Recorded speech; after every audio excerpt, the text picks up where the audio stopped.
مطمئنم که تا حالا اسم عروسک لبوبو رو شنیدی و داخل اینترنت کلی ترند شده و همه دارن دربارش حرف میزنن. اما یک شایعی هست که این عروسک شیطانیه و قرار هممون رو بکشه. اما واقعا قرار هممون رو بکشه؟ توی این ویدیو قرار من یک بازی بسازم که با این لشکر بزرگ لبوبویان بجنگم و لبوبو رو شکست بدم. آماده اید؟ برو بریم. از قبل نه آماده کردن یه لبوبو اینجا داریم و یه پلیر لبوبو گشا.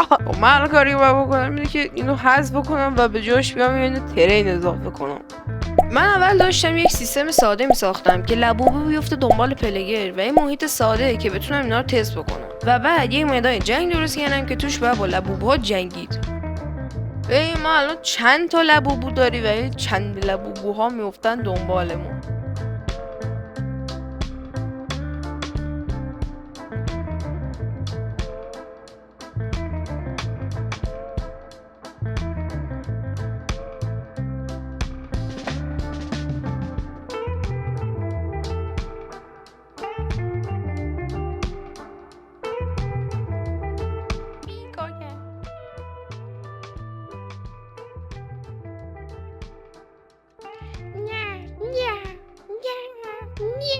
ولم کنی، من هنوز گان ندارم بی شرفا. خب من اینجا یک جای اضافه کردم که اینجا قرار با همین فایل و 5 تا لبوبو 4 تا لبوبو داریم فعلا. قرار بیشتر بشه و گان هنوز اضافه نکردم، قرار گانم اضافه بکنم.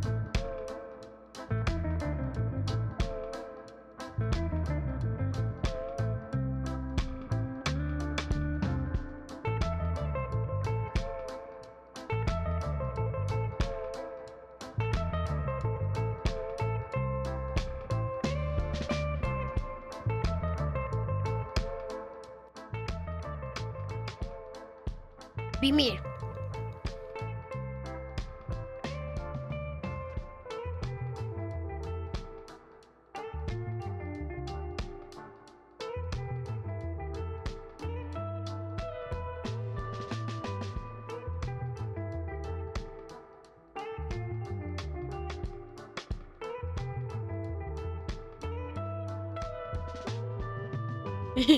لبوبو رو پرتاب کنه.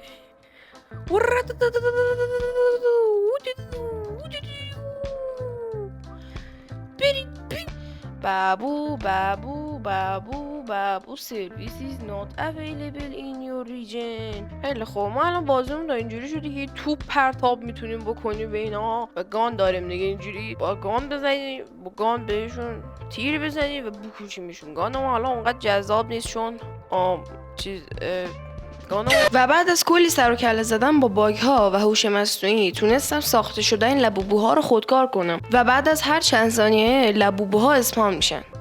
خب الان ما چند تا لبوبو داریم، به گان داریم که تو تیر بزنه و این لبوبوها میان سمتمون و این لبوبوها بعد چند ثانیه دوباره اسپان میشه و بالاخره بعد از کلی پارگی تونستم اینو بزنم.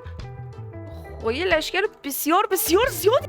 خب الان قراره یه سیستم اسکور درست بکنم که هر بار یه لبوبویی رو میکشی پایین سمت چپ صفحه نشون میده که چقدر لبوبو کشی و چقدر امتیاز بگیری. هر بارم بمیری همه چی ریست میشه.